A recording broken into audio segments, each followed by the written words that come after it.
thank you very much for purchasing Disco in a Box. Hopefully you'll find this video of how to set up and pack away useful.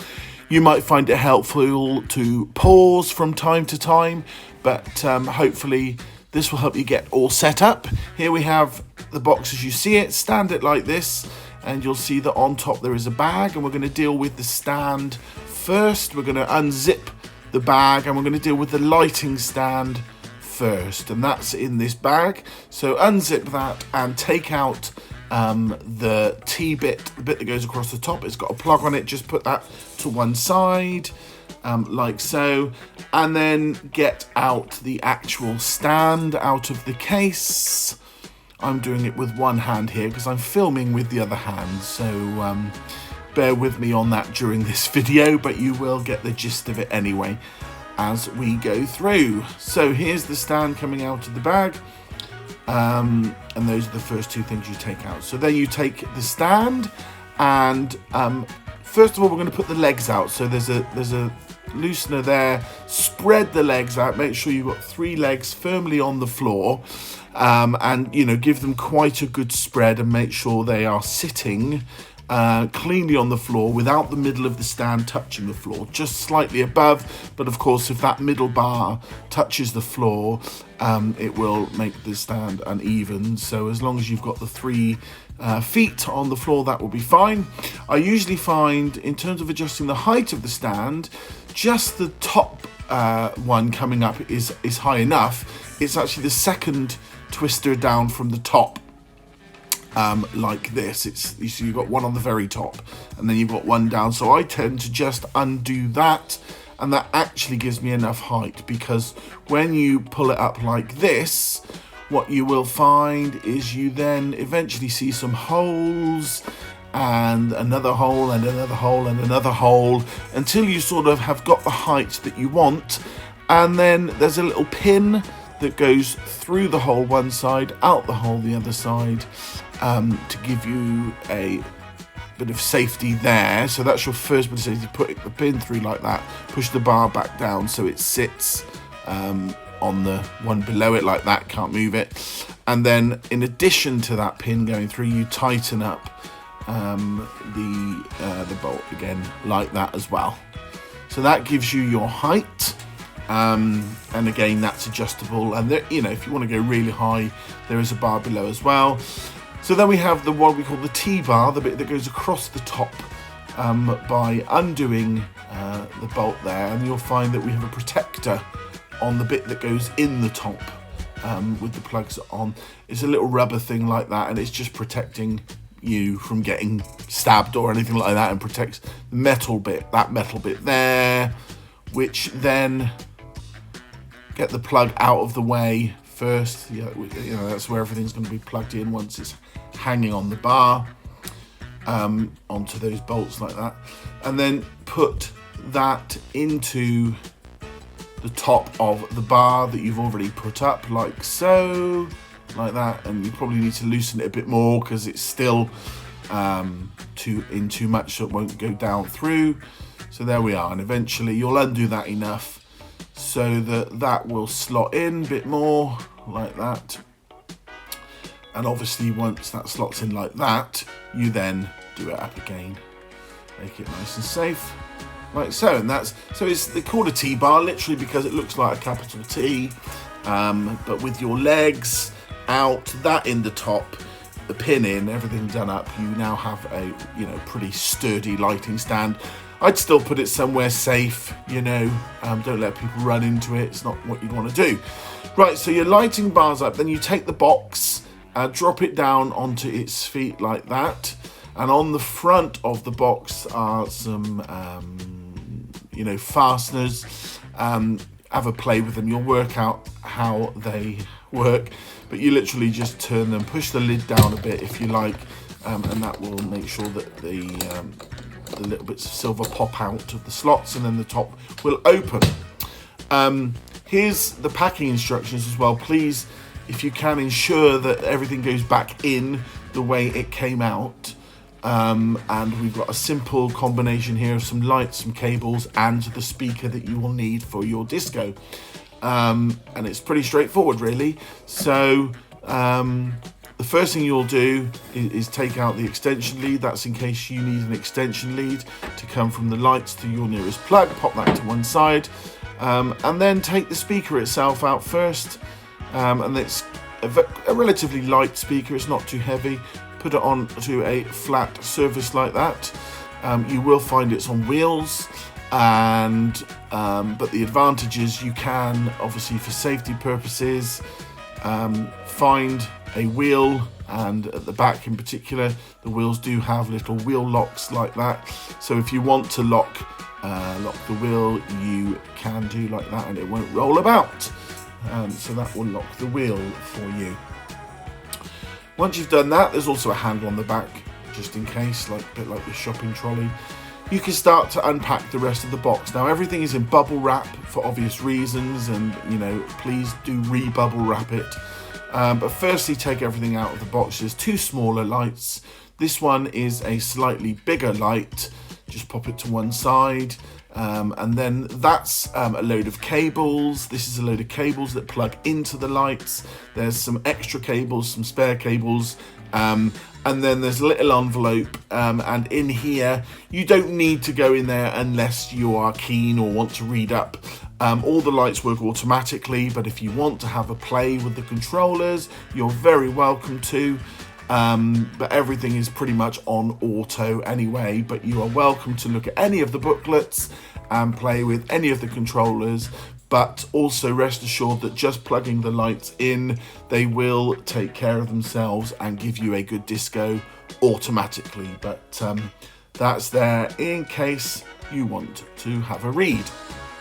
Okay, so back to the lights. Open the first one, and here we have two of these. We've got two of these. They are exactly the same. And when you take them out, what you want to do first of all is get the handle, we'll call it the handle, just loosen that slightly so that you can get that at the angle that you want. Now when it's in the T-bar, what you really want it to do is slightly tilt down, which you can see, having the handle like that will make it tilt slightly down. And that means that when it's on the bar, the lighting will go a good spread around the room. Have a play. All of these lights will fill a whole room full of light, as you'd hope with a disco. And you can have a play with these angles if you want. You might not want them on the floor, you might want them to come straight out. But on this video, we're going to take all those sort of handles of each light, and this is the slightly bigger one, and just set them up as you might want them to hang really. And I always go for a slight angle like this, so they're up in the air, coming down onto the floor, making pretty patterns. Fixing them each one to the bar is quite easy. It's literally a nut and a bolt, and you undo it, and then push it up through the hole. Push the hole that's in the light handle up through the hole, and then refasten the nut like so. Can be a bit fiddly, especially for me. I've got big fingers. Can be a bit fiddly. But a good way to get a nice balance of light across the bar is to have the two small ones on each end. So you put the first one on like this, fix it and make sure it's nice and tight, nice and firm. Again, there's your angle with it coming down onto the floor because of how we set the handle, and like that, you see. So I'd put the two little ones on each end. So then you take the slightly bigger one, like so. Again, there's our angle. There's the hole that goes into the bolt. You just take the nut off like so, and then just fix it on in the same way as you did before. Again, can be quite fiddly, but the more you do it, the more you get used to it. It can help to have someone hold the light while you play with the bolt. And there's that angle again, so if there's two of you. Now this is our, you may or may not have also had the additional hire of the bubble machine. This is an add-on for the Disco in a Box package. If you do, it goes up the same way as a light, but with the bubble machine, for reasons that will become obvious, it's important that it's level. So it's important that you have a bubble machine on the bar and it's level, because we're going to put some fluid in like this. It can equally sit on the floor. It doesn't matter if it goes on the floor instead. You don't have to put it on the bar, but if you do put it on the bar, it's got to be level, and the fluid that you have goes in up to the first sort of bend in the metal. It's pretty obvious. You don't want it to overflow, and that's that. So if you've got that on the bar, make sure it's level. If it's on the floor, it already will be. Okay, so then you'll remember that we've got our extension lead in the middle of the bar, and so you take the appropriate plug for each light. Now, it's pretty obvious which light is which. There's only certain ends of cables that will fit into the relevant socket. So the first one, the small ones, we've got a little cable connector like that, and it goes into a little hole like so. That's that one. And then once that's in, obviously you plug it in to the extension cable that sits on the top of the lighting bar. As you do so, make sure the cable's nice and free, not sort of touching anything else, and nicely out the way, and the plug will sit on the top there. We've got European plugs, but the adapters should all be fitted anyway. Okay, they come with European plugs and adapters. And that's the small one on each end.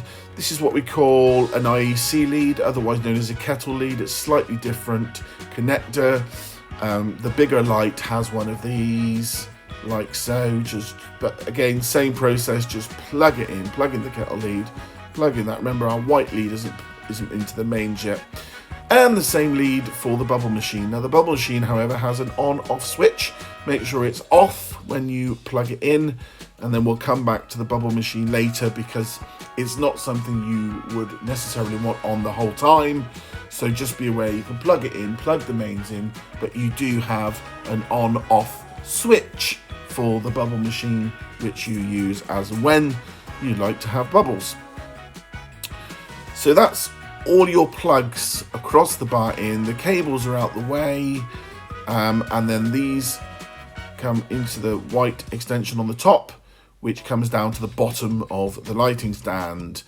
And that's where our longer black extension lead there can be used to reach from the lighting stand to the mains in the wall. Again, I would just make sure that the lighting stand's out the way of anyone that's going to run into it. And once you switch it on, as I said, the lights will start working automatically, because I've got the main room lights on. You don't see them at their best here, but they will absolutely fill your whole room with lovely lights for your disco. And just by plugging them in, they will go into an automatic pattern like so.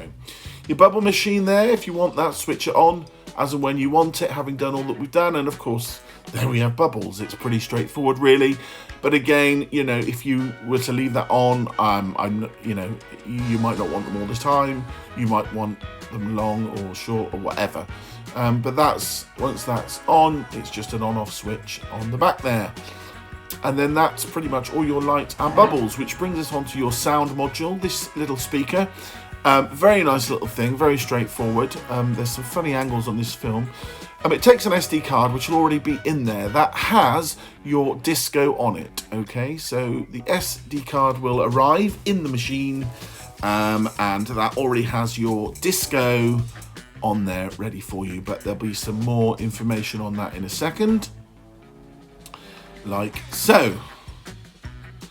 Now we're sort of upside down here for a minute, but don't worry about that too much, because all will become clear. It is a rechargeable unit, however, I would suggest you run it off the mains for the duration, because, you know, as we know, rechargeable things run out, can do. And again, here you have much as with the lights, really, you have a mains lead which will plug into the other socket potentially on that black extension lead next to the white one, and then you can plug your other end into the speaker. The type of connection is very similar to that one that was on the small lights. Now, as you start to work with the speaker, please make sure the volume is down for the duration. The bass, treble and all the other settings will be set in a position that should work for you, but you are welcome to have a play with them and see what you think.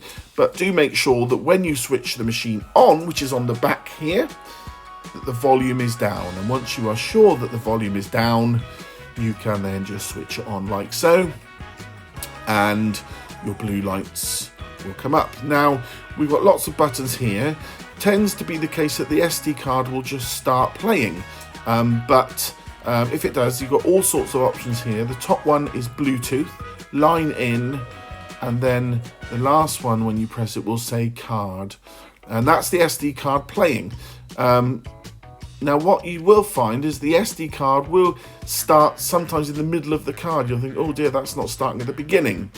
It's pretty easy to make it start at the beginning. You just press the back to the beginning icon, which is 2 arrows backwards in a line, and then the SD card will start at the beginning, which is obviously where you want it to start. Okay, so that's your menu button at the top, Bluetooth, input, and SD card. You're looking to get that onto card and then just flick it back to the beginning, and once you've done that, the SD card will start at the beginning and you can set your volume where you'd like it. Probably 3/4 of the way round gives you a pretty good volume. There is a pause button if you want to pause for any reason. It's play and pause together on the same button, and you can press that and pause at any point should you wish to. And that might be the case. Now, the other thing you can do if you want to skip anything is hold down the forward button and it skips through. The reason that is because if you've got the kids disco, at 30 minutes on the kids disco, there is some participation things. That round one, by the way, is the record button. Please try and avoid pressing that under any circumstances. But the first 30 seconds at 30, 51, 52, there's a kids participation bit. It's good fun, so there's no reason you wouldn't necessarily want to include it, but just so that you know, it happens there, you know, and goes on till about 41, 21. You can skip through, or just know that that's going to happen and get everyone involved. The DJ on the disco will try and get everyone involved, but just so that you're aware there as well, okay? The SD card will last, the disco is about 2 hours long, so just be aware if you skip, you will knock off those minutes. If you go onto Bluetooth, Blue, using the menu option, if you want to use any of your own music, you can Bluetooth your phone up to the device using the Vonix word, which you'll find as you search for the machine. It'll say Vonix, and you can link up your own phone music if you want to use yours to the speaker itself, if you've got a playlist or anything that you want to use. Obviously, once you finish with the speaker, turn the volume down and turn the power off. It's as simple as that, just making sure that volume is down again when you want to finish. So that's it really, that gets you all set up. When you're packing up, the first thing that we usually do is just unplug everything. And it's sort of a reverse of what you've done before. We unplug the lights first, take all the cabling out, like so.